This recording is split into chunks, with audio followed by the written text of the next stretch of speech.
Gawin natin sample mga lods kung kaya niya to mga lods, ibaon yung kanyang ano dito, bala.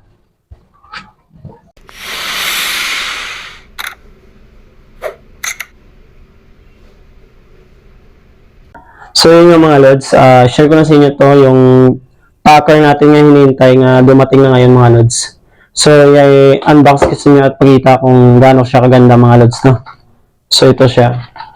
So mapapansin nyo mga lods, no, yung kanyang box ay ganito at may parang may manual mga lods. Ayan, ikita nyo. Ayan.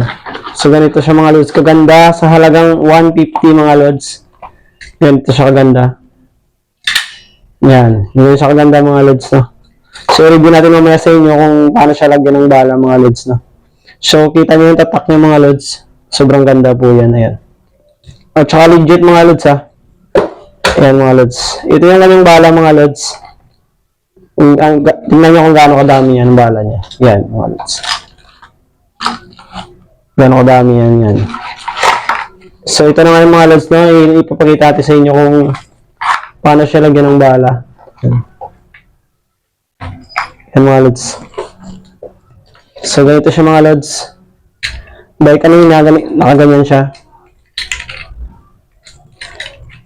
Nakaklip to siya mga lods dito. Yan. Nakaganyan siya kanina. Tapos kunin nyo lang to, tanggalin nyo lang. Tapos may hugutin ka dito mga lods, no? Ayan, ito mga lods. Hugutin nyo lang yan, nakalock siya dyan. Tapos pindutin nyo lang to. Tapos hugutin. Pag hugot yung mga lods, ito natin kayo sa likod niya, sa bandang ilalim niya mga lods. Ito yung lagay bala mga lods, no? Ganyan. Tapos ilagay nyo dyan. Tsaka ilock nyo siya mga lods. Itulak nyo to, yung bakal na to.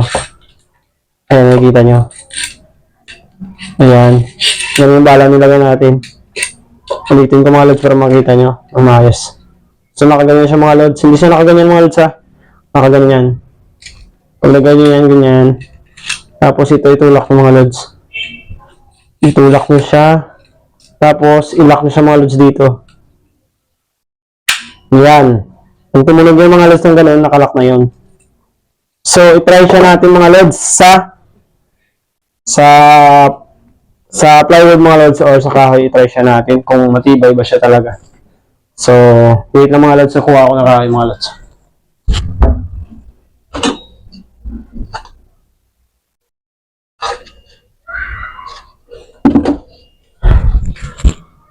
So mga lods, no, meron tayo ditong plywood mga lods. Ayan, ganyan siya kakapal. At itry natin dito mga lods yung tacker natin na nabili sa TikTok mga lods. Ayan. So nalagyan na natin to kanina ng bala mga lods. So i-check natin ulit, no.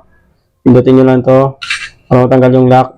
And then, ito yung bala, secure yun. Ayan. Tapos ibalik lang natin at pindutin yung lock ulit. Yun. Tignan nyo kung nakalock na dito mga lods. At okay na. At itry na natin dito. Kung ganyan siya kakapal mga lods, ha. Ganyan siya kakapal ulit. Ayan. Try natin mga lods kung babaon yung kanyang bala or legit ba talaga. So yun makikita nyo mga lods.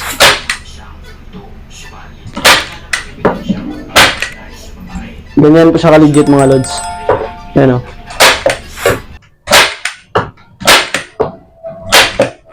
Yan mga lods.